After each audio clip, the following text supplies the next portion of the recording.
শঙ্কর সেনাপতি, শ্যামল গঙ্গোপাধ্যায়।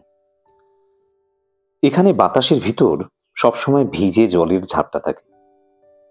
মনে হবে কে যেন ভালো করে বেটে জলে মিহিদানা মিশিয়ে দিয়েছে। কারণ আর কিছুই নয়, ৫-৭ মাইলের ভিতর বঙ্গোপসাগর। পাগলা বাতাসে তার ঢেউয়ের গুঁড়ো সবসময় উড়ে আসছে। আকন্দবাড়ি স্কুলের ক্লাস 5-এ বিভীষণ দাস এমু পাখির কথা বলছিলেন। প্রকৃতি বিজ্ঞানের ক্লাস, বইতে পাখির ছবি, কাছাকাছি ভেটুরিয়া, সাইবাড়ি, ঘোলপুকুর আর আকন্দবাড়ির জনা ৩০ ছেলে মেয়ে বসে। স্কুল বাড়ির ছাদে টালি, মাটির দেয়াল, মাটির মেঝে, কাঠের বেঞ্চ, জানালায় কোনো শিক নেই। সেই জানালা দিয়ে মেঘ দেখা যায় আকাশের, দেখা যায় পাখি উঠছে। সেদিকে তাকিয়ে একটি ছেলে আনমনা হয়ে পড়েছিল। নারকেল গাছের মাথার উপর দিয়ে কত উঁচুতে ডানা মেলে শঙ্খচিল ভাসছে। একদিন রাতে স্বপ্নের ভিতর সেও অমন ভেসে পড়ে। ঘোলপুকুরে গাব গাছের উঁচু ডাল থেকে ঝাঁপ দিচ্ছে বড় দিঘিতে। সিধে জলে না পড়ে সে পাখির মতো ভাসছে, ডানার বদলে 2 হাতে বাতাস কেটে। বাতাস যেন জল, পিছনে 2 পা ঠেলে দিয়ে আরো এগিয়ে যাচ্ছে, উঁচুতে, আরো উঁচুতে, অনেকটা ওই শঙ্খচিলদের মতোই। এই শঙ্কর, শঙ্কর! চমকে উঠল ছেলেটি। এতক্ষণ যেন সে ক্লাসের বাইরে শঙ্খচিলদের সঙ্গেই আকাশে উঠছিল। থতমত খেয়ে উঠে দাঁড়ালো। হ্যাঁ মাস্টারমশাই। বিভীষণ দাস প্রায় ভেঙচে উঠলেন। হ্যাঁ মাস্টারমশাই, খুব মন পড়াশোনায়। চোখ কোন দিকে ছিল এতক্ষণ? কি দেখছিলে? শঙ্কর একদম চুপ। স্কুলের সামনে ধান খেতে রোয়া ধান সবে মাথা চারা দিয়ে উঠেছে, ঘন সবুজ আর লাইন দিয়ে রোয়া। তারপর এইমাত্র একখানা মেঘের ছায়া পড়ল, ছায়া সরে যাচ্ছে আর সেখানে রোদ এসে ঢুকছে। বিভীষণ দাস চটে গিয়ে বললেন, কি দেখছিলে বাইরে? শঙ্কর ঘাবড়ে গেল। শঙ্খচিল মাস্টারমশাই, আকাশে।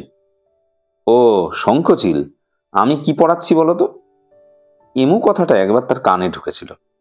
শঙ্কর তাই বুক ঠুকে বলছিল, এমু পাখি মাস্টারমশাই। এমু পাখি দেখেছো কখনো? হ্যাঁ মাস্টাই। এদিকে সবাই মাস্টারমশাই কথাটা তাড়াতাড়িতে বলে মাস্টাই। কোথায় দেখলে? ঘোলপুকুরে বড় দিঘির পারে সবেদা গাছের ডালে এসে বসেছিল। সবেদা গাছের ডালে এসে বসেছিল? কেমন দেখতে সে এমু পাখি? শঙ্কর বুঝলো কোথাও একটা বড় ভুল হয়ে যাচ্ছে, তাই মাস্টাইয়ের কথায় ঠাট্টার সুর। তবু তার যেমন মনে পড়লো তেমনই সে বলল, খুব গাঢ় ছাই রং মাস্টাই, বাজ পাখির চেয়েও বড়, চওড়া বুক, উড়ে গেলে ডানায় বাতাস কাটা শব্দ হয় জোরে। এমনি অন্য পাখিরা তখন ভয়ে সরে যায়। ভয়ে সরে যায়? বলি, এটা কি ৫৫ অপেরা পেয়েছো? বানিয়ে বানিয়ে যে পাঠ বলে যাচ্ছ খুব। সারা ক্লাস হাসিতে ফেটে পড়ল। বিভীষণ দাস কড়া মাস্টারমশাই গম্ভীর গলায় বললেন, এমু পাখির বাসস্থান আন্দিজ পর্বতমালা। 3 বছরে একবার মোটে 2টো করে বড় বড় ডিম পাড়ে। সে কোন দুঃখে অত দূর দেশ থেকে ঘোলপুকুরের বড় দিঘির পারে সবেদা গাছের ডালে এসে বসবে? হ্যাঁ? আর এমু হলো গিয়ে দৌড়বাজ পাখি, খুব দৌড়ে, উঠতেই পারে না। ঘোলপুকুরে তুমি এমু পেলে কোত্থেকে? বলো, বলতেই হবে। শঙ্কর মুষড়ে পড়ল, কিন্তু তার মনে হচ্ছে সে দেখেছে। ক্লাস শুদ্ধ সবাই ফিক ফিক করে হাসছে। কোথায় দেখেছে? দেখে থাকতে পারে, তবে কি প্রকৃতি বিজ্ঞান বইয়ের ছবিতে দেখলো? না। তাহলে? সাহস করে বলল, বলবো মাস্টাই? বলো। তাহলে স্বপ্নে একদিন দেখেছি মাস্টাই, বেশ বড় সাইজের পাখি। সারা ক্লাস হাসিতে ফেটে পড়ল। হাসি থামাতে বিভীষণ দাস বললেন, স্বপ্নে দেখেছ? হ্যাঁ মাস্টাই, নইলে আর কোথায় দেখব? আপনি তো বললেন এমু পাখি থাকে আন্দিজ পাহাড়ে। সে পাহাড় কোথায় আমি জানি না। স্বপ্নে আরো অনেক রকমের পাখি আসে মাস্টাই। চুপ বলে ধমকে উঠলেন বিভীষণ দাস। তোমার বাবার নাম কি? আগে অভিমন্যু সেনাপতি। তাকে আসতে বলবে কাল, আমি কথা বলবো। বাবা তো আসতেই পারবে না মাস্টাই। কেন? বাবার খুব অসুখ। এমন সময় সেকেন্ড বেঞ্চ থেকে সমীরকান্ত দীক্ষিত উঠে দাঁড়িয়ে হাসি চাপতে চাপতে বলল, ওর খুব পেট গরম মাস্টাই, রোজ স্বপ্ন দেখে। বইয়ের পাতা উল্টাতে উল্টাতে বিভীষণ দাস জানতে চাইলেন, পেট গরম কেন? গাছে গাছেই সারাদিন থাকে, গাব জাম নোনা ডাব খেয়ে খেয়ে বেড়ায়, পেট গরম হবে না তো কি? শঙ্কর সেনাপতি আর বিশেষ কিছু বলতে পারল না। কি কুক্ষণেই যে সে ওদের স্বপ্নের কথা বলেছিল। স্বপ্নতে সত্যি দেখে, রোজই প্রায় দেখে। সেসব স্বপ্নে সে ওড়ে পাখি হয়ে, আবার ধপ করে স্বপ্নের ভিতর সে খাট থেকে পড়েও যায়। পড়ে গিয়ে ঘুম ভাঙলে টের পায় না, সে পড়েনি। বা পায়ের শিরায় টান ধরেছে। স্বপ্নে সে এমু পাখি দেখে থাকবে। গাঢ় ছাই রঙের বিরাট এক পাখি ঘোলপুকুরে দিঘির পাড়ে সবেদা গাছের ডালে এসে বসেছিল, অনেকটা বাজ পাখির মতো, তবে তার চেয়েও বড়। দূর থেকে কাকের দল চেঁচাচ্ছিল। পাখিটা উড়ে যেতে ডানায় বাতাস কাটার শব্দ হয়েছিল। অথচ বিভীষণ মাস্টার বলছেন এমন উঠতে পারে না, দৌড়োয়। দৌড়বাজ পাখি তো। জেগে থাকতে দেখা আর স্বপ্নে দেখা জিনিস আজকাল শঙ্করের গুলিয়ে যাচ্ছে।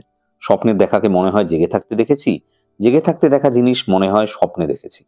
হঠাৎ বিভীষণ মাস্টার চিৎকার করে বললেন, দাঁড়িয়ে আছো কেন, বসো। সঙ্গে সঙ্গে শঙ্কর বসে পড়ল। সে তার স্বপ্নের কথা আর কাউকে কখনো বলবে না।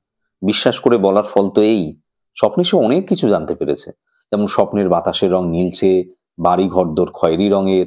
স্বপ্নে ধাক্কা খেলে কিংবা গুঁতো খেলে কোনো ব্যথাই লাগে না, অনেকটা যেন ঘোল পুকুরে বড় দিঘিতে ডুব দিয়ে মাটি তোলার পর ভেসে ওঠার মতো।